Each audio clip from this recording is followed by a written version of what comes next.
43 თავს კითხულობ და 44-საც დიდი იმედი მაქვს, რომ დღეს მოვასწრებთ ჩვენ ვაგრძელებთ იოსების ისტორიას. მე უნდა შეგახსენოთ უბრალოდ წინა თავებში რა მოხდა. იოსები ეგვიპტის პირველი პირი გახდა ფარაონის შემდეგ, რა თქმა უნდა. მაგრამ პირველი პირობა მან იმაში არ გამოიყენა, რომ მხოლოდ თანამდებობრივად არის დიდი და ეგ მინისტრის ტოლიკაცია. არამედ გამოიყენა იმით, რომ სადაც ბეღელი აქვს გაკეთებული, ბეღელს სიტყვას ვიყავ, იმიტომ რომ ბეღელი შეიძლება ჩემთვის ასოცირდებოდეს და პატარა შესანახ სოფელში რომ ბეღელებს აშენებდნენ, მაგრამ სინამდვილეში ბეღელი იყო ძალიან დიდი უზარმაზარი ანგარი, შეიძლება ესე ითქვას, სადაც იყო 7 წლის უხვი მოსავალი შენახული და ამ უხვ მოსავალს გაცემდა იოსები. ჩვენ ვილაპარაკეთ ამაზე, რომ ერთი კაცისთვის შეუძლებელი იყო სხვადასხვა ქალაქში მყოფი აი ამ ხელად თანამდებობის კაცი დამდგარიყო და თვითონ ეწარმოებინეს გაცემა, მაგრამ მე გითხარით რა გააკეთა ამით იოსებმა. იოსებმა გამოიყენა ეს ვითარება ქადაგებისთვის. ამიტომაც ის ერთი ღმერთის შესახებ ქადაგებს, როდესაც ადამიანები მოდიან მასთან ტურისთვის და ამიტომ ის მოგზაურობს გადადის ქალაქიდან ქალაქში, სადაც მას ესეთი საწყობები აქვს გაკეთებული იმისთვის, რომ იქადაგოს ერთი ღმერთის შესახებ. ასევე გითხარით იმ ფარაონის შესახებ, რომლებიც თვითონ ეგვიპტელებს ყავთ გამოცხადებული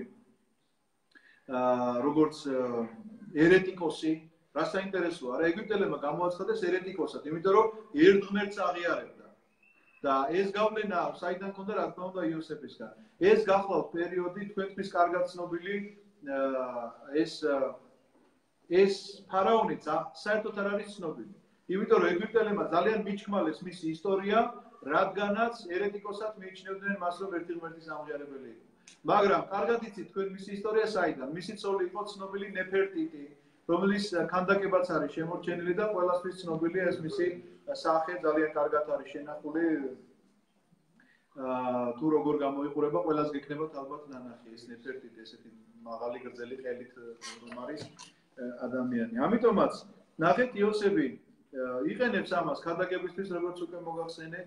ამავდროულად გაფრთხილებული ყავს მას თავისი ხალხი, რომ თუ კი გამოჩნდებიან ებრაელი ძმები, დაახლოებით 10-ნი ან 11-ნი, რომლებიც მოვლენ პურის შესახებად, აუცილებლად უნდა ეცნობოს იოსებს და ამის შესახებ ეცნობა იოსებს. ჩვენ ეს წავიკითხეთ, თუმცა კი როცა შეხვდა თავის ძმებს, არ გაუმხილა მან თავისი ვინაობა, უთხრა რომ თქვენ ხართ შემოგზავნილი ხალხი, ამიტომაც უნდა წახვიდეთ და დამიმტკიცოთ რომ არ ხართ შემოგზავნილები და ის პატარა უმცროსი ძმა ჩამოიყვანოთ. ამიტომ ძევლად დაიტოვა მან ერთ-ერთი ძმა სიმონი.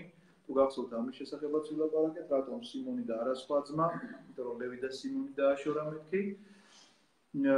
მაგრამ ეხლა რა ხდება, როდესაც ჩადიან ისინი თავის მამასთან და მოუყვებიან ისტორიას, რომ ესე მოხდა, მკაცრად გველაპარაკა იმ ესე იგი ქვეყნის ბატონი, ჩვენი ძმა მძევლად დაიტოვა, სტოვრებად მიგვიჩნია და თუ არ ჩავიყვანთ უმცროს ძმას ბენიამინს, ისე ის არ მიგვიღებს და არც სიმონს არ გაათავისუფლებს. ამიტომაც იაკობი დაიწყებს ტირილს ძალიან დიდ წუხარებაში ჩავარდება და ეხლა ვნახოთ 53 თავში რა ხდება. ძიმე გახდა შიმშილი ქვეყანაზე. ჩვენ ვიცით ამის შესახებ, რომ 7 უხვი მოსავლის შემდეგ 7 შიმშილიანი წელიწადი უნდა დაიწყოს. ეს 7 შიმშილიანი წელიწადი მიმდინარეობს სწორედ ეხლა. ამიტომ მათ ხო არ იცოდნენ რომ თქვა წელს არ მოვიდათ ეს მოსავალი, მომავალ წელს არ მოვიდათ, კიდე თქვა 2 წელია გასული, ხო წავიდნენ ერთხელ ეგვიპტეში რაღაცა მარაგი ამოიტანეს. მაგრამ იმედი აქვს რომ მესამე და მეოთხე წელს მოვა მოსავალი.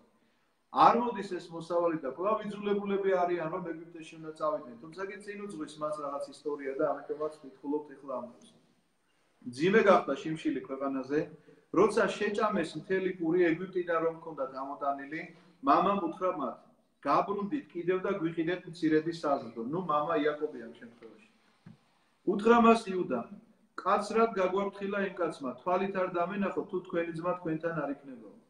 თუ გაგვაყოლებ ძმას, ჩავალთ და გიყიდით საზრდოს.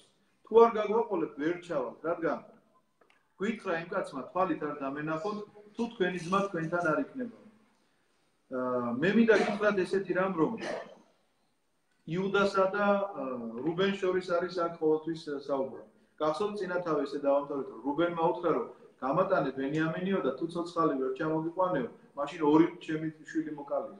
მამამის ეუბნება, ძალიან კაც სიტყვებს ეუბნება.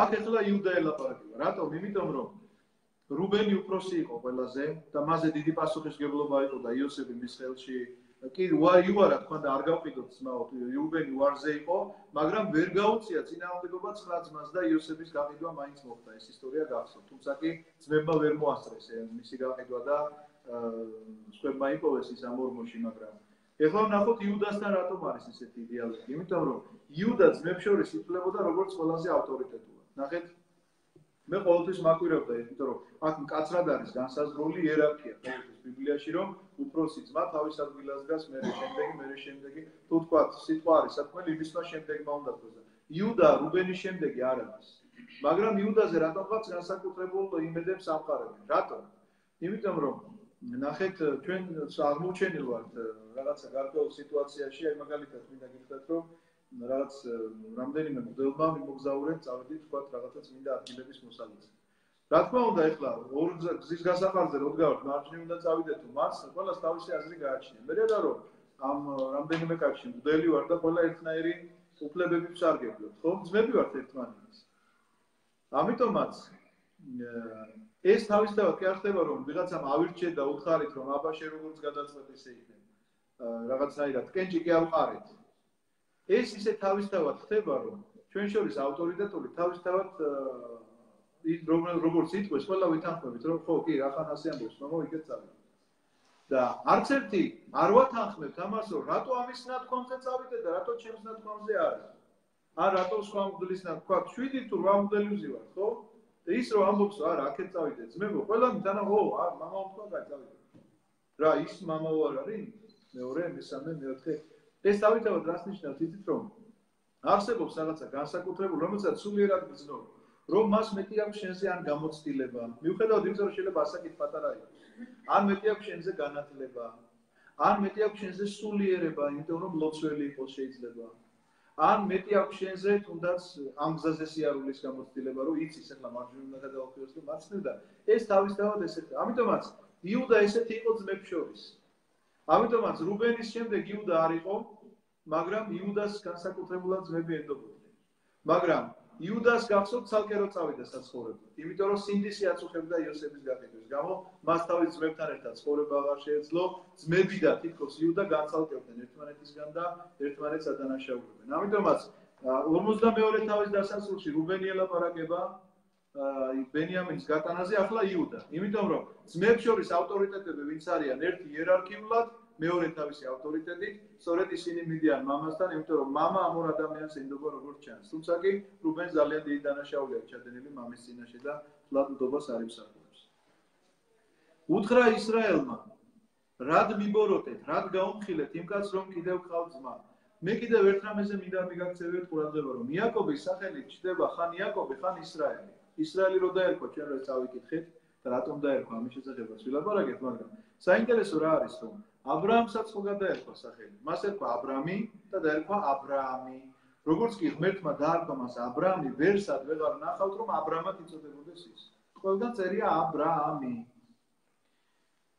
რა განსხვავებაა რომ იაკობთან ესეთი შემთხვევა არ გვაქვს იმიტომ რომ იაკობი განსაკუთრებული პიროვნება არ იფიქროთ რომ აბრაამი ნაკლებია და იაკობი რაღაცით მასზე მეტია მაგრამ იაკობმა შეძლო რომ მიუხედავად იმისა რომ ეს სახელი მას დაერქვა წინასწარმეტყველო სახელი იყო იაკობი და მატყუარას ნიშნავდა რომ მან თავისი მამა მოატყუა მან შეძლო რომ ისრაელი რომ გადაირქვა ისრაელი და იაკობი ერთმანეთს შეუწყარო ეს მატყუარადან ამ სიმაღლემდე აიყვანა ეს სახელი ამიტომაც ბიბლია ასახელებს ხან ისრაელს ხან იაკობს. ეს იმას ნიშნავს, რომ ჩვენში ყოველთვის ორი მისწრაფებაა. ერთი სულიერი მისწრაფებაა და მეორე ხორციელი მისწრაფებაა.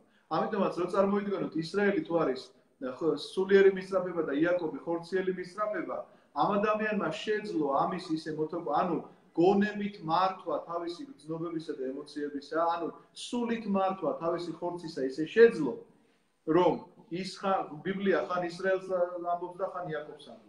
ანუ ამ სიმაღლემდე აიყვანა მან თავისი ეს სახელი და ამიტომაც არ გაგიკვირდეთ ამ სახელის ესეთი ცვალებადობა. უთხრა რად მიბოროტეთო, რატო გამიკეთეთ ესეთი რაღაცაო, ეუბნება ამ ძმებს, იმიტომ რომ ვინ დაგავალათ რომ მოგეყოლათ, რომ მამა გყავთ, ძმა გყავთ კიდე პატარა, ერთი ძმა გარდა ვინ გეკითხებოდა თუ გეთქვათ საერთოდ პირდაპირ რომ ჩამოვედით პურის საყიდლად და მე მორჩა დამთავრდა ამიტომ ხო და იქ რომ მოყევით ეს ამბავი ეხლა იმ გაცმა დაიბარა რომ უმცროსი ძმა ჩამომეყონა. უთხრეს არ მოგვეშვა ის კაცი. გვეკითხებოდა ჩვენსა და ჩვენი მოდგმის ამბავს თუ არის ცოცხალი მამა თქვენიო კიდევ თუ ყავთო ძმა ჩვენც უამბეთ ყველაფერი რაც ვიცოდით და გვეთყოდა თქვენი ძმა ჩამოგვიყვა. რა ვიცოდით თუ გვეთყოდა თქვენი ძმა ჩამოეყონა. ნუ ეხლა ესენი ძალადად ეუბნებიან რომ ესე ალალად მოუყვნენ ამ კაც ყველაფერს. უთხრა იუდამ ისრაელს თავის მამას.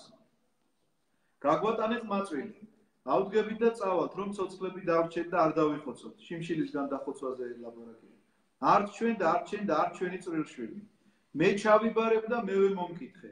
თუ არ მოგიყვანო და წინ არ დაგიყენო, მთელი სიცოცხლე შემწოდევიყო შენ წინაშე. ნახეთ როგორ სიტყვას ეუბნება. მთელი სიცოცხლე შემწოდევიყო შენ წინაშე, ეს მამის წინაშე რომ შვილი შემწოდეყოს, ამაზე დიდი ტანჯვა შვილისთვის არ იყო. დღეს როგორ ადვილადაა ყველაფერი ჩვენ ცხოვრებაში, ესე იგი მშობლებთან როგორი ურთიერთობა გვაქვს, რაღაცა ლაზღანდარული შენდობას ვითხოვ, აი ხანდახან ისე მაოცებს ხოლმე მე ამას რო ვკითხულობ, როგორც ღმერთს ის ელაპარაკებიან თავის მშობლებს. აი მინდა გითხრათ რომ დაახლოებით ესეთი დამოკიდებულება აქვს თავის მშობლებთან როგორც ღმერთთან. მთელი ცხოვრება შემწოდევიყო შენს წინაშე, აი რა გითხრათ, ფსალმონის სიტყვებს გაგახსენებ. ნუ განმაგდეთ მე პირისა შენისაგან. რას ნიშნავს ეს სიტყვები, იცით, ნუ განმაგდეთ მე პირისა შენისაგან. ეს იყო სასჯელი. დავითმა მაგალითად აბესალომი თავისი შვილი გააგდო დასაჯა ესეთი სასჯელით, რომ მას უფლება არ ჰქონდა მამის პირის სახე ეხილა. და იტანჯებოდა ამით აბესალომი, რომ მამისთვის შეხედვა არ შეეძლო. წარმოგიდგენია? ნუ დღეს რა უთხრა ეხლა ჩემს შვილს ხო, ამით დაგჯირო, ვერ დამინახავ მითი, მომოკვდება სიცილით რა. ხარია ფინანსები არ მოგაკლო, გეტყვის და შენ თუ გინდა საერთოდ გადაკარგულ ხარ ამ პერიოდში. წინააღმდეგ სოციალურ მოიყვანს და კარიერა გაფორმდება და უკვე ამადადედა არაფერი არა. ხო? აი არა, როგორ არ არის მამადადედა არაფერი. აქ ლაპარაკია რომ პირველი შენთვის შეგიხმარია და შეგიცოლი. კი, მაგრამ ეს შოუს ყოველთვის პირველი რიგში უნდა არა, ყოველთვის პირველ რიგში არ აყენებ, მაგრამ ასეთ სიტუაციაში თავისი ადგილი აქვს, ჩემო ვიქტორ, ყველაფერს, მაგრამ აი ესეთი დამოკიდებულება, ეს დამოკიდებულება მშობლებისადმი წარმოაჩენს აღმოსავლეთში ეს საკითხი დღესაც ძალიან მკაცრად დგას, მინდა გითხრათ. სუფრაზე არ ჩდებიან ერთად-ერთია და მე კიდე ვერ ნახავთ იქ რომ მამას სიტყვა დაასწროს შვილმა, თუ მამამ ნება არ მისცა ისე ილაპარაკოს. რაღაც აი ეს დამოკიდებულება ვიღაცისთვის ჩამორჩენილობას ნიშნავს. ვიღაცისთვის არის, აუ ეხლა ეგენი სადარია. მე ხო უკვე დიდი ვარ და რას ქვია სიტყვა უნდა. არ არის სინამდვილეში ესე. მშობლების წინაშე ისინი აი ესე იყვნენ, რომ იუდა ამ სიტყვას რო ეუბნება, ეს სიტყვა, იცით რა მძიმეა ამისთვის? რუბენმა რო უთხრა იმაზე, რუბენი ეუბნება ორი ჩემი შვილი მოკალიო, მე თუ ბენიამინი არ ჩემოგიყვანო და იუდა ეუბნება, რომ მთელი ცხოვრება შემწოდე ვიქნები შენ წინაშე, თუ კი ესე იგი შენ ვერ დაგიბრუნებ ბენიამინსო და ეს უფრო მძიმე სიტყვებია, ვიდრე ის რაც რუბენმა უთხრა. იმიტომ რომ თუ მართლა იაკობი ასე გადაუხდის მას სამაგიეროს რუბენისთვის ეს შეიძლება ერთგვარი შვებაც კი იყოს. მათ ჯერათ რომ ადამიანი უკვდავია და საბოლოო განაჩენი კი არ არის სიკვდილი. ამის შემდგომ სიცოცხლე გრძელდება. მაგრამ მთელი ცხოვრება შემწოდე მის წინაშე თუ მამამ შენდობა არ მისცა, ადამიანს ცხონების შანსი ეკარგება. აი ესეთია მათი დამოკიდებულება და ეს ამაზე უნდა ვიფიქროთ ჩვენ რომ მომავალთაობას რაღაცნაირად ეს უნდა შევაგონოთ. არავის არ ჭირდება შვილი მონად. ნამდვილად არ ჭირდება ჩემი შვილი, ჩემი მონა იყოს. მაგრამ ეს პატივისცემა ალბათ მე უნდა ვაჩვენო პირველ რიგში ჩემი მშობლების მიმართ, რომ მანაც ესე იგრძნოს ჩემს მიმართ.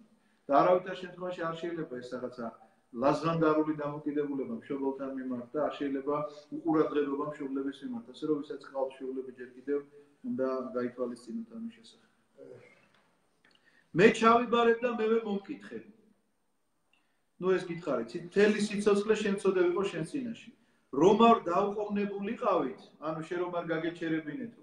აქამდე ორჯერ მიქნებოდით დაბრუნებულები. ანუ ესე იგი დაახლოებით 6 თვეა გასული შეიძლება ესე ითქვას, იმიტომ რომ სასიარულო გზა რო გაითვალისწინოთ, თან ის მარაგი რაც შეჭამეს 6 თვე თუ 1 წელიწადი დაახლოებით ეს პერიოდია, რომ ორჯერ ვიქნებოდით დაბრუნებული, ანუ წავიდოდით და წამოვიდოდით ორ გზის, შენ რომ არ გაგეჩერებინეთ ბენიამინი რო გაგეტანებინა თავიდანვე. უთხრა მათ ისრაელმა მათმა მამამ, თუ ასეა, ეს მაინც გააკეთეთ. გაავსეთ ჭურჭლები ამ ქვეყნის დავლათით, ჩაუტანეთ იმ კაცს ზღნად, მცირეოდენი ბალსამონი, მცირეოდენი თაფლის საკმაველი, შთახსი, სტა და ნუში, ეს ყველაფერი მათთან რაც მოიპოვებოდა, ეს ძალიან კარგი სასაჩუქრე იყო და საჩუქრებს უგზავნეს. ერთი ორად წაიღეთ ვერცხლი, რატომ ერთი ორად? იმიტომ რომ ის ვერცხლი, რომლითაც სავაჭროთ იყვნენ ჩასულები გახსოვთ, უკან იპოვეს ყველა თავთავის ტომარაში. დააბრუნეთ ვერცხლი, დაბრუნებული ვერცხლი კი თქვენს თოფრებში რომ ეწყო უკანვე მიეცით, ალბათ შეცდომა რაღაც. იცით რა წერენ ამის შესახებ მამები? რატომ არის ამ ვერცხლთან ესეთი ყურადღება გამახვილებული? ერთი პერიოდი იაკობს იმაშიც კი შეეპარა, ეჭვიო რომ ყველა ხო თავისი ვერცხლით დაბრუნდა და სიმონი ხო არ გაყიდეს ამ საჭმელის ნაცვლად, რომ ვერცხლი შეენარჩუნებინათო. ანუ წარმოიდგინეთ ამ ძმებს იმდენად ვერ ენდობა საკუთარი მამა. ვერ ენდობა, იმიტომ რომ ერთმა მამამისის ხარჭასთან იცხოვრა, ორმა მამამისი, ვინცაც მოელაპარაკა, რომ უნდა ჩათვალეთ, რომ მიეღო თავიანთ ოჯახში და ესე იგი წინა დაიცვათ, შევიძინათ ახოცეს ყველა. იქ იუდა საერთოდ წავიდა და თავის ძლისგან შეეძინა შვილი. აი რაღაცა სულ ესეთი უბედურებები ხდება რა. და იაკობმა როგორც წინასწარმეტყველმა კი იცის დაახლოებით ამათი ხასიათები, ვინც არიან და როგორებიც არიან, მაგრამ ყველაფერი გაცხადებული არ არის, რა თქმა უნდა, მისთვის და ამიტომაც არსებობს ესეთი მოსაზრება, რომ მას ეჭვი შეეპარა, რომ ვერცხლით რო დაბრუნდნენ უკან და სიმონი არ ჩამოიყვანეს. ეს სიმონი ხო არ დატოვეს, იქ ხო არ გაყიდეს და ეხლა ამ იმას აქვე ვერცხლი ხო არ შეინარჩუნესო რა. ამიტომ მეუბნება ამ ვერცხლს უკან ჩააწყობთ და წაიღებთო. აი წარმოიდგინეთ ესეთი ამ მდგომარეობა. რჩეული ერია სხვათა შორის ეს მინდა გითხრათ და აი ესეთ საზოგადოებაში მოხდა, აი ამ რჩეული ერში მოხდა შემდგომში მაცხოვრის განკაცება, იმიტომ რომ მას ეს კეთილშობილება არ შეუძენია და სიკეთეები ამ გენეტიკურად არ გადასულა მასზე, არამედ საფრთხო იყო ეს ყველაფერი, საფრთხო განგებულება. თუმცა კი მიუხედავად ამ ხასიათისა და აი ამ სისასტიკისა, რაც მათ ჰქონდათ, ესენი იყვნენ ადამიანები, რომლებიც ძალიან კაცრად ინახავდნენ ჯულს. ძალიან კაცრად. და აი მშობლებთანაც როგორი დამოკიდებულება ჰქონდათ. თქვენი ძმა წაიყვანეთ, ადექი და კიდევ წადით იმ კაცთან. ყოვლადწლიერი ღმერთი შეგეწიოთ, რათა წყალობა ნახოთ იმ კაცის თვალში და გამოგატანოთ ის მეორე ძმა და ბენიამინი. მე კი თუ უშვილოდ დარჩენა მიწერია, დავრჩე უშვილო. წაიღეს კაცებმა ეს ზღვენი, ვერცხლიც ერთი ორად წაიღეს და ბენიამინი წაიყვანეს. ადგნენ და ჩავიდნენ ეგვიპტეში და წარუდგნენ იოსებს. დაინახა მათთან ბენიამინი იოსებმა და უთხრა თავისი სახლის მოურავს. მომიყვანე სახლში ეს კაცები, საკლავი დაკალი და გაამზადე, რადგან ჩემთან ერთად უნდა ჭამონ პური ამ კაცებმა შუადღისას. ნახეთ, რატო წერია, რომ დაინახა ბენიამინი იოსებმა, იმიტომ რომ ბენიამინი გახლავთ სრულიად ახალგაზრდა ჭაბუკი ამ დროს.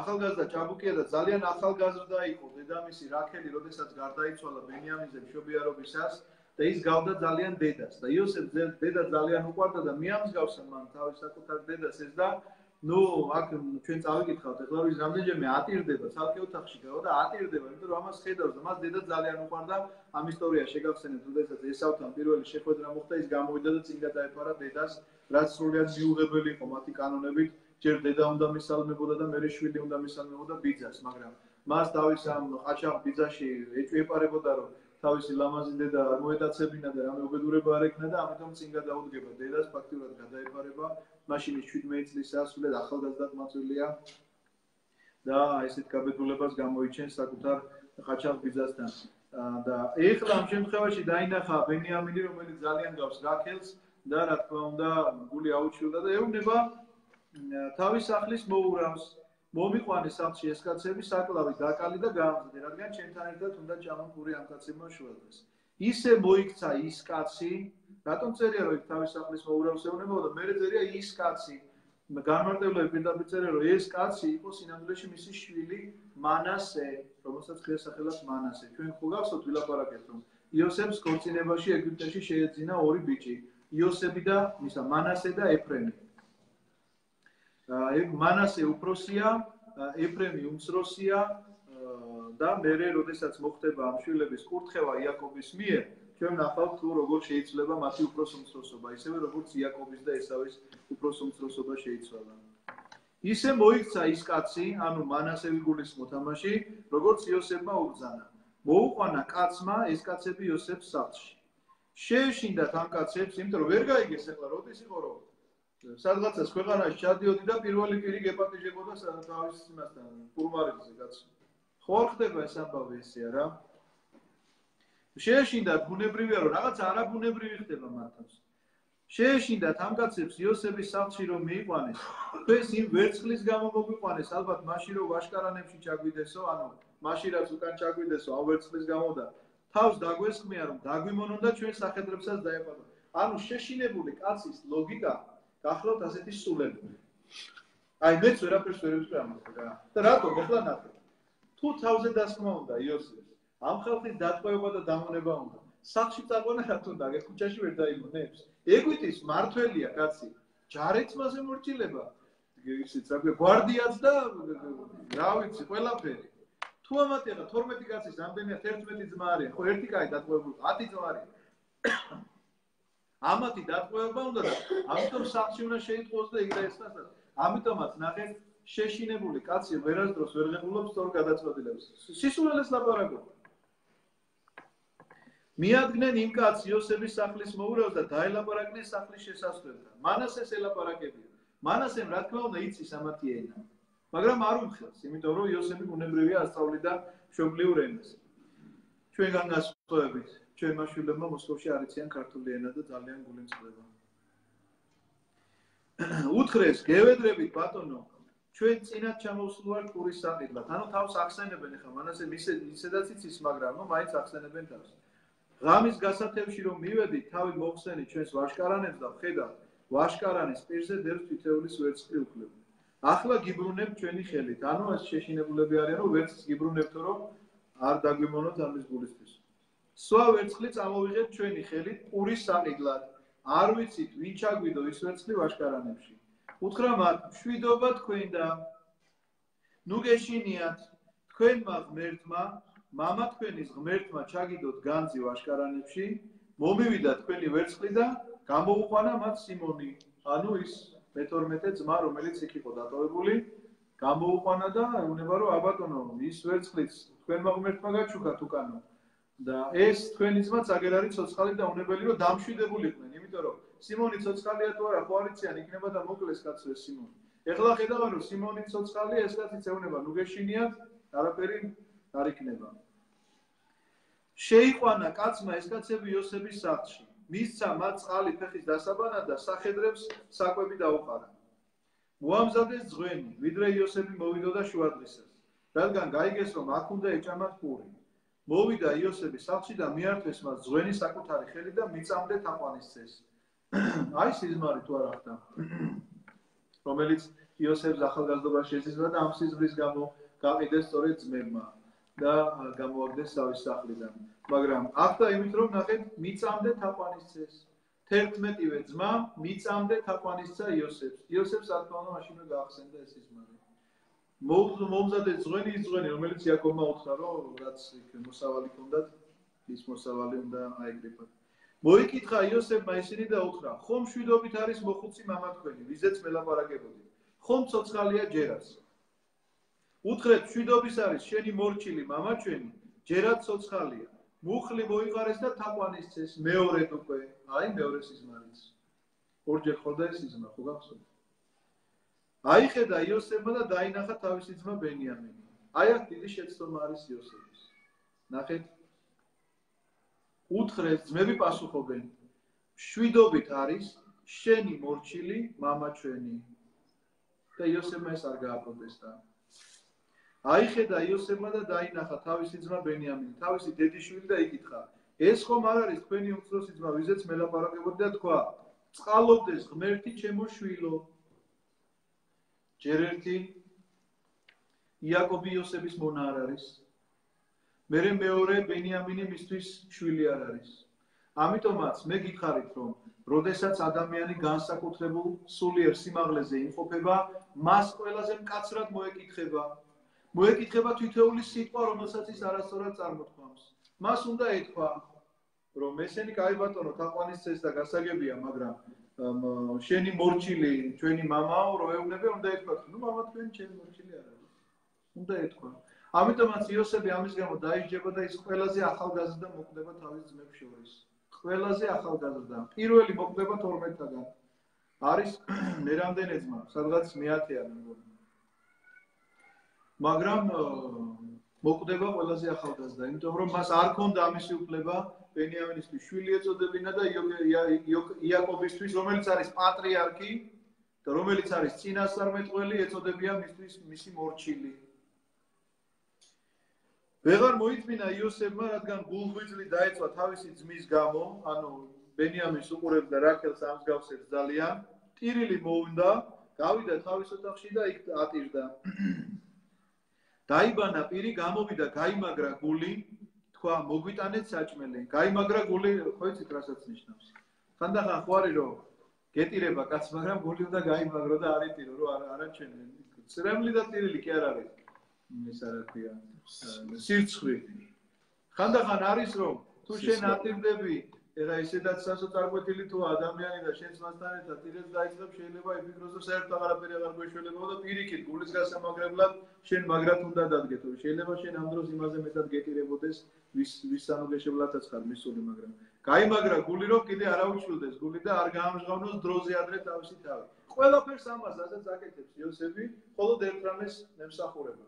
რომ ეს არის ძმების მონანიება, იმიტომ რომ მათ ძალიან მძიმე შეცოდებაში ჩადგეს ფეხი. საკუთარი ძმა გაყიდეს ვერცხლზე. სწორედ ამიტომაც არის ანალოგია, პარალელური ხაზი გავლებული იოსებსა და მაცხოვარ შორის. თვისთათანა მოვიდა, თვისთა იგი ვერ ისმის.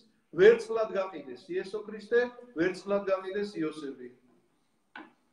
აი ამ გაყიდვის შედეგად, ესე იგი, იოსები აღდგება, იმიტომ რომ ყველას მკვდარი გონია ძმები იტყვია, რომ იოსები მოკვდა. აი ხო პირდაპირ იტყვია, ჩვენ წავეკითხავთ ამ.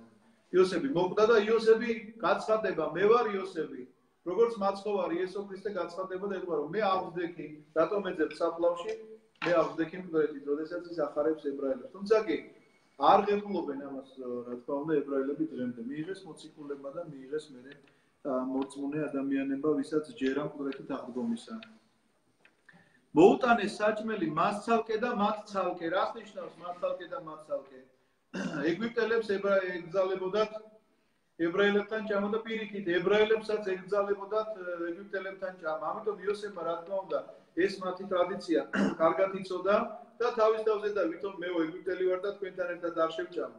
სინამდვილეში ებრაელებს არ მიაყენა შეურაცხყოფა, რომ მათ სუფრასთან ერთად დამჯდარი ხართ, რომ ისინი როგორც ეგვიპტელთან წესით ამასთან ვერ შეჭამდნენ, მაგრამ შიშის გამო შეიძლება შეეჭამათ და ჟული დაერღვიათ. ამიტომ მოდით კიდევ ერთ თემაზე გავამახვილოთ ეხლა ჩვენ ყურადღება ჟულის ამ დაცვაზე. რომ ამ დროს ჟული დაწერილი არ არის. მაგრამ საიდან იცავენ ეს ადამიანები ამ ჟულს? ეს არის თვით აღძვრა. როდესაც შენ ასე გესმის, რომ ეს კარგი საქციელია და სხვანაირად არ შეიძლება. მაგრამ მოსემ მერე უკვე ჟული დაწერა და ზუსტად იცი როგორ მოიქცე. და ისმება შეკითხვა. ვინ უფრო აღმატებულ ხარისხშია? ადამიანი, რომელსაც არ ქონდა წაკითხული ჟული და ისე იცავდა ჟულს, თუ ადამიანი, რომელმაც წაიკითხა ჟული და ასე იცავს ჟულს. თქვენ გაგიკვირდებათ პასუხი. ადამიანმა, რომელმაც წაიკითხა ჟული და იცავს ჟულს, ის უფრო აღმატებულ ხარისხშია, ვიდრე არ იცოდა და ისე იცავდა ჟულს. რატომ იცით, რომ ჟულის დაცვა აღძვრით, ანუ რაღაცა შინაგანი განცდით და განწყობით, სრულად ვერ დაგაცვევინებ ჟულს, იმიტომ რომ ჩვენ ვკითხულობ, მაგალითად აბრაამმა იცის, რომ მეათედი უნდა შეწიროს. მაგრამ სამაგიეროდ აურია ხორცს და რძის ნაწარმს ერთად ჭამდა, რაც ჟული სასტიკად აკრძალულია.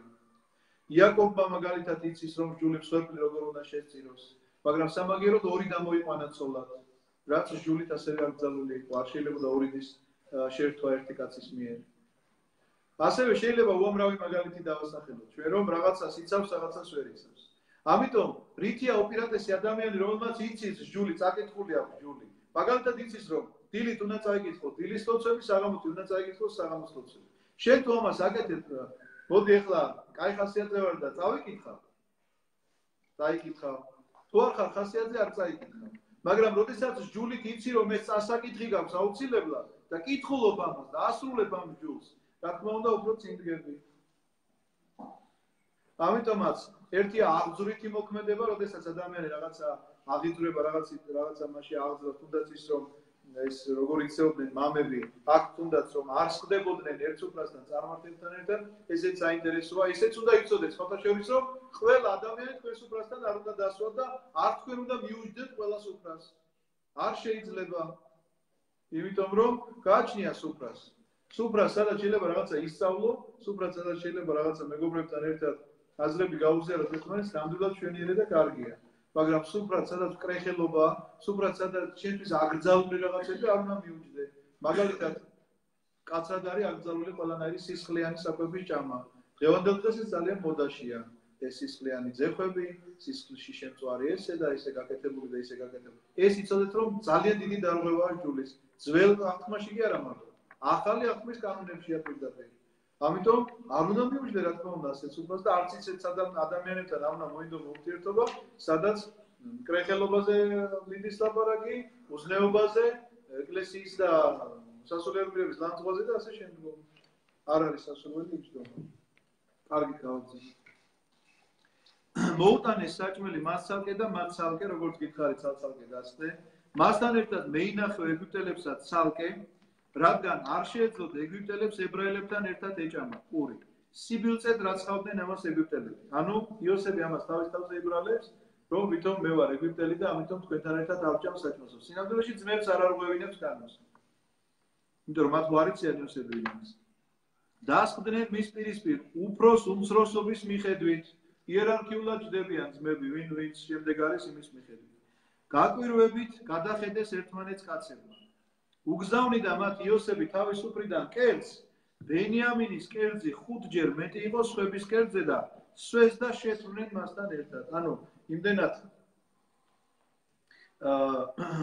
კარგ ხასიათზე დადგა იოსები და იმდენად რაღაცნაირად ხარობდა, რომ ზომაზე მეტი დალიეს, იმიტომ რომ რადგანაც დაიწერა ეს რომ სვეს და შეცვლნენ, ეს არ არის ბიბლიაში შემთხვევით დაწერილი, ანუ დალიეს და იმდენად ზედმეტი დალიეს, რომ დათრონენ კიდევაც, იმდენად რაღაცნაირად ბედნიერად გრძნობდა თავს იოსები. 44 თავის დასაწყისი. უბრძანა იოსებმა თავის სახლის მოურავს. ხوار დაიღალეთ ძალიან. გავაგზავნოთ, ხო? უბრძანა იოსებმა თავის სახლის მოურავს. უთხრა: აუსეთ ამ კაცებს სტომრები პურით. რამდენი ზიდვასაც შეძლებენ. თითოეულ სტომრის პირზე დაუდეთ თავისი ვერცხლი, ისევ თავის ვერცხლს უკანათავს. ხოლო ჩემი თასი, ვერცხლის თასი, უმცროს ჩაუდევით ტომარაში. მის ვერცხლთან ერთად, როგორც იოსებმა უთხრა, ისე გააკეთა კაცმა. ეს თასი იყო, რითიც იოსები თვითონ სვავდა წყალს, ან ღვინოს. მაგრამ ეს თასი ჩვეულებრივი თასი არის. დიახ. ხონდა გასაკუთრებული ყოლა. კი. ხო, ყველას რაღაცა თავის საყვარელი თუ მე მაგალითად ჩაი ჭიქა მაქვს ერთი, რა ვიცი, ესე იგი საკუთარ თავს მიჩევნია. იმაში რომ სხვა დაიცხარ, ჩაი შეიძლება ოჯახი დავანგრიო, შემოძავეთ ისე. ხო და დაახლოებით ესეთი ამბავია რაღაცა, მოკლედ ეს ჩაი ჭიქა არის ყოველდღე იოსებისთვის, რაღაცა თასი იყო, რა თქმა უნდა, ძვირფასი ლითონისგან იქნებოდა დამზადებული, მაგრამ მათთვის ეს ეგვიპტელებისთვის იყო ესეთი თასები სამკითხაოდ. ისინი ესეთ თასებში მკითხაობდნენ. ამიტომაც რიტუალური მნიშვნელობა ჰქონდა. იოსები რა თქმა უნდა არ მკითხაობდა და იქ შამანობას არ ეწეოდა, მაგრამ ტრადიცია იყო რომ ყველას ესეთი თასი უნდა ქონოდა. იოსებსაც ჰქონდა ბუნებრივია, იქიდან წყალს ვავდა და არა სამკითხაოდ. მაგრამ თვითონ ამბობს მე რომ როგორ ფიქრობთ თქვენ ეს თასი რომ დაიჭერსო, ვითომ ამათ რომ მოიპარეს, როგორ რომ მე მისანი კაცი ვარო და მაგას ვერ მივხვდებოდი რომ ამის მომპარეთო. ჩემი სამკითხაოდ თასი. დაახლოებით ესეთ რაღაცას ეუბნება და ამიტომ გეუბნებით, რომ ეს თასი განსაკუთრებული რიტუალური თასია. ხოლო ჩემი თასი ვერცხლის თასი უმცროს ჩაუდევით ტომარაში. მის ვერცხლთან ერთად როგორც იოსებმა უთხრა, ისე გააკეთა კაცმა. გათენებისას გაისტუმრეს ეს კაცები თავისი სახედრებით. ის იყო ქალაქიდან უნდა გასულიყვნენ, რომ უთხრა იოსებმა თავის სახლის მოურავს. წადი და დაედევნე იმ კაცებს. დაეწიე და უთხარი, ბოროტებით რათომ გადაუხადეთ სიკეთე. ამით არის რომ სვამს ჩემი ბატონი, ამით არის რომ მარჩიელობს, პირდაპირ წერია. ცუდი საქმე გიქნიათო. ეგვიპტეში ასე იყო მიღებული. მიეწია მათ და უთხრათ ეს სიტყვები. მიუგეს რა დამბობს ბატონი ასეთ სიტყვებს ღმერთმა დაიფარო შენი მორჩილი ამგვარი საქმისაგან ხომ უკან დავაბრუნეთ ქანაანის ქვეყნიდან ვერცხლი ჩვენს ტომრებში რო ვიპოვეთ ახლა როგორღა მოვიპარავდით შენი ბატონის სახელიდან ვერცხლს ან ოქროს შენს მორჩილთაგან ნახეთ რა შეუნებიან შენს მორჩილთაგან თუ ვინმეს აღმოაჩნდა თასი მოკვდეს იგი ხოლო დანარჩენები მონებად გავხდებით ჩვენს ბატონს დარწმუნებულები არიან რომ არავინ არ იკადრებდა ამას რომ თასი მოეპარათ იმ ოჯახში სადაც მათ დიდი პატივი სცეს პურმარილებს გაუმასპინძლდნენ და ისე გამოისტუმეს უთხრა ეგრე იყოს როგორც თქვენ ამბობთ ვისაც აღმოაჩნდება თასი მონად გამიხდეს დანარჩენი უდანაშაულო იქნება საჩქაროდ ჩამოიღეს თავიანთი ტომრები და პირი მოხსნეს ტომრებს მოყვა ჩხრეკას კაცი უფროსით დაიწყო და უმცროსით დაამთავრა ბენიამინის ტომარაში აღმოჩნდა თასი თუ ბუნებრივია ეს აღმოჩნდა შემოიხიეს სამოსელი დაატვირთეს თავიანთი სახედრები და ქალაქში გაბრუნდნენ უკან რატომ ხდება ეს ყველაფერი კიდევ ერთხელ უნდა გავიმეორო როგორ ფიქრობთ ახლა იოსები ახლა ეს სადისტი კაცია რომ მოსწონს ვიღაცების წამება არანაირად ესე არ იფიქროთ ეს იმიტომ ხდება რომ აბსოლუტურად გააცნობიერონ ამ ადამიანებმა რომ ეს განსაცდელი მათ რატომ მომოძდით უნდა გააცნობიერონ რომ ეს მე გეტყვით თანამედროვე ჩვენ ცხოვრებაში როგორ უნდა იქნას გადმოტანილი ეს ამბავი განსაცდელი რომელიც მოსდის ადამიანს რაღაცა თავის ცხოვრებაში თუ ამ განსაცდელის მიზეზი მან არ იცის ძალიან ცუდად არის მისი საქმე ყველა განსაცდელის მიზეზი უნდა იცოდეს შენ რატომ იმიტომ რომ განსაცდელის შემთხვევით არ შეიძლება მოვიდეს ღმერთი განსაცდელს იმიტომ კი არ გვიგზავნის ჩვენ რომ აინტერესებს როგორ გადავიტანთ ამას და როგორ გამოცდას ჩავაბარებთ ღმერთის ჩვენ აბსოლუტურად გამჭვირვალეები ვართ ყველაფერს ხედავს ჩვენში რა შეგვიძლია რა არ შეგვიძლია როგორ მოვიქცევით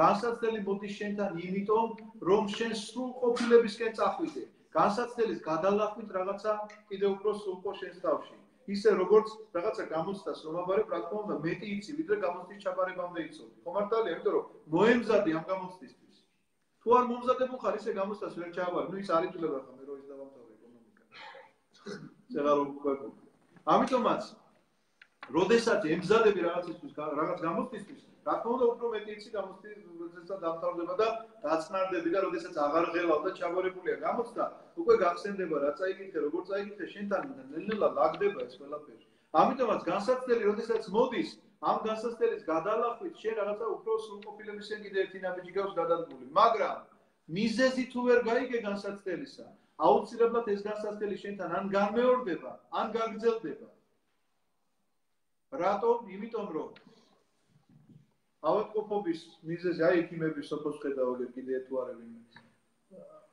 ავადმყოფობა რაღაცა ესე გარეგნული ნიშნებით აქვს ადამიანს ავადმყოფობის დაუწყებ ამის ეს ხო არასწორია მიზეზი უნდა დაადგინოს საიდან მოდის ეს ავადმყოფობა რამ გამოიწვია ეს გარეგნულად რაც აქვს მას მაგალითად რაღაცა თუ გამოუვიდა სახეზე თუ რა ვიცი ახლა გულია გაჩქარებული თუ რა ქვია დაბრმავდა მიზეზი რა იყო ეს რაღაცა twin-ში მოხდა დარღვევა თუ სადღაც შინაგანი ორგანოები სწორედ ამიტომაც აი ამ განსაცდელის კვლევა მიზეზი მიმდინარეობდეს უნდა ადამიანის საკუთარ თავში უნდა იპოვოს მან მიზეზი რა არის ამ განსაცდელისა და როგორც კი იპოვეს მიზეზს მაშინვე აღმოაჩენს რომ განთავისუფლებული ამ განსაცდელისგან როგორც ეს ძმები ნახეთ შემოიხიეს თავისი შესამოსელი განსაცდელში არიან დასაცმის შემოხევა იყო მათთვის გლოვის გამოცხადების ნიშანი ესეთი ტრადიცია არსებობდა რომ ეცვათ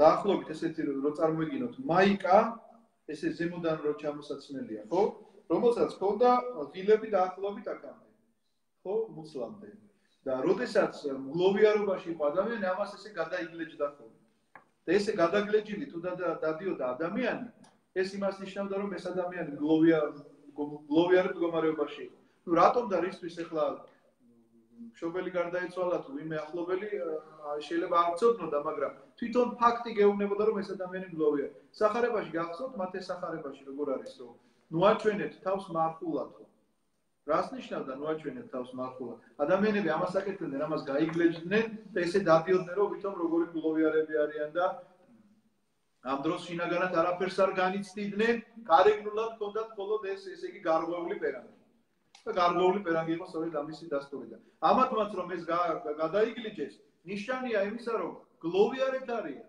განსაცდელის გამო გლოვობენ, რომელი განსაცდელით მათ არის და გლოვობენ იმას, იმიტომ რომ განაჩენი თვითონ თავის სიტყვით გამოუტანეს ბენიამინს. ვის ტომარაშიც იქნება თასი, უნდა მოკვდეს, დანარჩენები ვიქნებით მონები. მივიდნენ იუდა და მისი ძმები. ნახეთ, იუდათი იწყება ამ შემთხვევაში, იმიტომ რომ იუდა როგორც ჩანს მეთაურობს მათ, როგორც გითხარით, ყველაზე ავტორიტეტული ძმა არის. მისი ძმები იოსების სახლში ჯერ კიდევ მაშინ იყო იგი და პირქვე დაემხნენ მის წინაშე.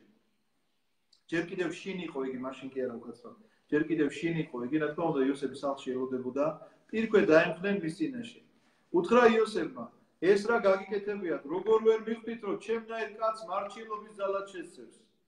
მიუგო იუდამ, რა უთხრათ ჩვენს ბატონს, რა ვთქვათ, რით ვიმართლოთ თავი, ღმერთმა უპოვა ბრალი შენს მორჩილთ, აჰა მონები ვართ ჩვენი ბატონისა, ჩვენც და ისიც, ვის ხელშიც აღმოჩნდა თასი. უთხრა იოსებმა, ვერა ვერ ვიზამ ასე, ვის ხელშიც აღმოჩნდა თასი, ის გამიხდეს მონად, დანარჩენები მშვიდობით დაბრუნდით მამა თქვენთან. ეხლა წარმოიდგინეთ, ბენიამინის გარეშე თუ დაბრუნდებიან, რუბენს სიტყვა აქვს მიცემული, რომ ორი ჩემი შვილი მოკალიო, იუდას სიტყვა აქვს მიცემული, თელ ცხოვრება შენ წოდები იქნები. ახლოს მივიდა იუდა და უთხრა, გევედრები ჩემო ბატონო, სიტყვა ათქმევინე შენს მორჩილს, ნუ განურისხდები შენს მორჩილს, რადგან ფარაონის ტოლი კაცი ხარ შენი. ჩემმა ბატონმა კითხა თავის მორჩილს, მამა ან ძმა თუ ყავთ, ჩვენც უთხარით ჩვენს ბატონს, მოხუცებული მამა ყავს, პატარა ბავშვი, მის სიბერეში შობილი, ძმა მოუკვდა და იზღა დარჩა მისი დედისგან, ამიტომაც უყვარს იგი მამამის, ანუ ბენიამინის და იაკობის ისტორიას უყვარს. გითხარი შენს მორჩილს, ჩამომიყვანე ჩემი თვალით ვნახო. მიუგე ჩვენს ბატონს, ვერ მიატოვებს ყმაწვილი მამას, მიატოვებს და კიდეც მოკვდება მამამისი. გითხარი შენს მორჩილ, თუ არ ჩამოგიყვანია თქვენი უმცროსი ძმა თვალით არ დამენახოთო. როცა მივედით მამაჩემთან, შენს მორჩილთან, შევატყობინეთ ჩვენი ბატონის ნათქვამი, გითხრა მამაჩემმა, დაბრუნდით, გვიყიდეთო მცირეოდენი პური.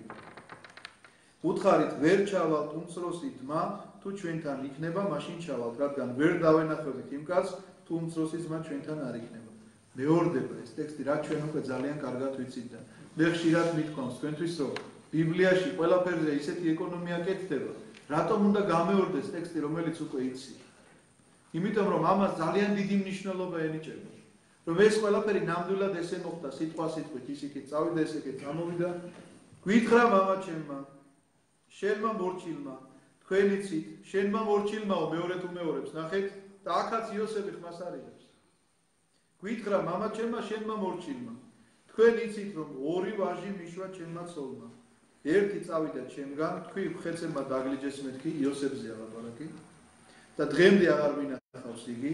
ამასაც მაშორებთ და თუ რამე უბედურება შეემთხვევა გზაზე, ჩემს ჭაღარას გამწარებულ ჩაიყვანთ შავეთში. ეხლა რომ მივუვალთ მამაჩვენს და არ მივუყვანთ ყმაწვილს, რომლის სულთანაც მისი სულია გადავსკვნილი, ნახეთ როგორი ხაზგასმა მისის იაკობს ჰქონდა ესეთი ხასიათი. მე გითხარით გახსოვთ, აბრაამის სიმბოლოა რწმენა, ისააკის სიმბოლოა იმედი და იაკობის სიმბოლოა სიყვარული. იაკობი იყო ესეთი მოყვარული ადამიანი, მას ძალიან უყვარდა რაქელი. ძალიან უყვარდა რაქელი თავისი შვენიერი ცოლი და როცა ის გარდაიცვალა, იოსებზე გაუჩნდა ესეთი მიჯაჭვულობა და იოსების გარეშე არ, იმიტომ რომ იოსები გავდნენ ეს მისი შვილები რაქელს. როდესაც იოსები დაეკარგა, მერე ბენიამინზე ჰქონდა ესეთი მიჯაჭვულობა და ამიტომ მისი სულია გადასკვნილი ეუბნება.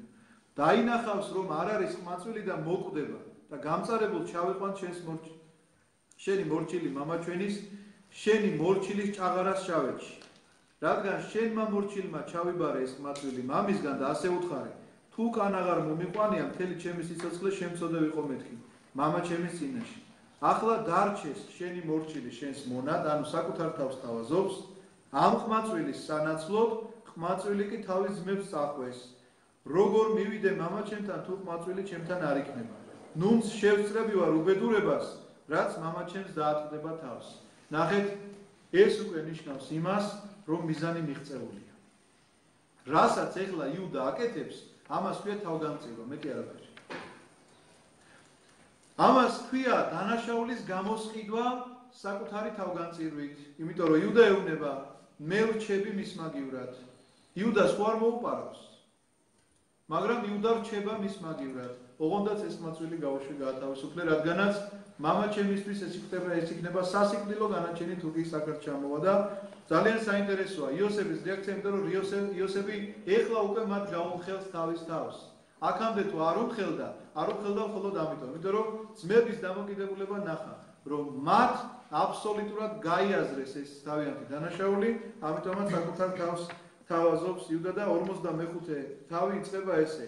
ვეღარ შეიკავა თავი იოსებმა ხლებელთა წინაშე და იყვირა, გაიყვანეთ ყველანი. არავინ იყო იოსებთან, როცა გაუმხილა მან თავისი ვინაობა ძმებს და იწყო ხმამაღლა ტირილი და მოესმათ ეგვიპტელებს და მოესმა ფარაონის სახლს და უთხრა იოსებმა ძმებს, იოსები ვარ. ცოცხალია ჯერ კიდევ მამა ჩემი, ვერ გასცეს პასუხი ძმებმა, რადგან შეეშინდათ მისი. ეს 45 თავის დასაწყისი იყო. აღარ ვაპირებ ამ თავის დღეს საკითხვას, იმიტომ რომ დავიტვირთებით ძალიან და ესეთი იქნება წინასწარმეტყველების იქნება წინასწარმეტყველება ესეთი იქნება მეთქი კი არის წინასწარმეტყველება ესეთი რომ ესეთი ვითარება იქნება, როდესაც ებრაელები მიხვდებიან რომ მათ ნამდვილი მესია ჯვარს აცვეს და ანტიქრისტე გაამეფეს. სწორედ ესეთი ტირილი იქნება მათ შორის, სწორედ ესეთი იქნება დამოკიდებულება, როდესაც იესო ეთქვით მათ, რომ მე ვარ იესო, რომელიც თქვენ ჯვარს აცვით. როგორც იოსები ამ შემთხვევაში, რომ მე ვარ იოსები, რომელიც თქვენ მოკალით, სასიკვდილოდ გაიმეტეთ, მონად გაყიდეთ და იოსები, როცა გაუმხელს ამას თავიანთ ძმებს, ნახეთ ისევ კვლავ მათი უგუნურება. ძმებს შეეშინდათ. რას ნიშნავს შეეშინდათ? იმიტომ რომ კვლავ სულ მოკლეობას აქვს ადგილი. ფიქრობენ რომ ვაიმე იოსებია ცოცხალი და ამხელად თანამდება. შური რო იძიოს? კაცო, შური ძიება თუნდა და გუშინ ვერ იძიებდა ამ შურს. მაგრამ აი ეს არის შეშინებული კაცის, ამიტომაც ნახეთ შეეშინაო შიში, სადა არა იყო შიშიო, ფსალმოში რო არის, გახსოვთ? ადამიანს, სადაც არ არის საჭირო და იქ ეშინია, ყოველთვის კარგავს ურთიერთობას ღმერთთან. სულიერებასთან რაღაცა კავშირი წყდება და აბსოლუტურად ხორციელ მას ემონება, იმიტომ რომ ეს ხორციელი ატანა იცის ამ შიშმა და შეიძლება კანკალი დააწყებიოს თუ სხვადასხვა გამოვა ზოგი რაღაცა მიდან ხტება და ზოგი რაღაცა უბედურება ჩადის შიშის დროს. რატომ? იმიტომ რომ ადამიანი ვეღარ აკონტროლებს აბსოლუტურად თავის თავს. როდესაც სულიერად ადამიანი აკონტროლებს თავის თავს, მას შიში ნაკლებად ეუფლება. იმიტომ რომ ჯერ ერთი ასეთი სულელური აზრი არ მოგივა თავში, რომ ახლა იოსები თურმე შურს იძიებს. შური იძიება თუნდა და გუშინ იძიებდა შურს. მის ხელში არ იყავი, ღვინოს რო გასმევდა იმის ნაცვლად საწამლავს დაგალებიოდა და ვეღარ გაახედი საერთოდ თვალს. ან ციხეში არ მოგალპობდა, როგორც ორმოში ჩააგდეს და ალპობდნენ იმ ორმოში, სანამ არ იპოვეს მიდიანელებმა და არ გაყიდეს. ან სხვა რაღაცას მოუფიქრებდა, რა პრობლემა იყო? გამოუცხადა თავის თავი, ეუბნება მე ვარ იოსები, თქვენი ძმა, მკვდრეთით აღმდგარი, იმიტომ რომ თქვენ მომკვდარი გონიათ. ამათ კიდე ეშინიათ. აი ესეთია ჩვენი ადამიანური სუსტი ბუნება და როდესაც ჩვენ ამ ბიბლიაზე ვლაპარაკობთ, ეს არ არის მხოლოდ რაღაცა ისტორიული მოვლენა. ეს არის თითოეული რაღაცა ფრაზა, ჩვენ სულის სიმებს უნდა ეხებოდეს. და უნდა გძნობდეთ, რომ როდის განვიცდით ასეთ სულელურ შიშს, როდის ვფიქრობთ ჩვენ ასე უგუნურად და როდის ვართ ისეთ სულიერ სამყაროსთან ახლოს, როგორც ვთქვათ იოსები იყო და როგორ ბრძნულად მოქმედებდა და რას აკეთებდა და როგორ აკეთებდა. კარგი, თუ გაქვთ შეკითხვები თუ არა და დევანდელ საუბარს ამეთქვა.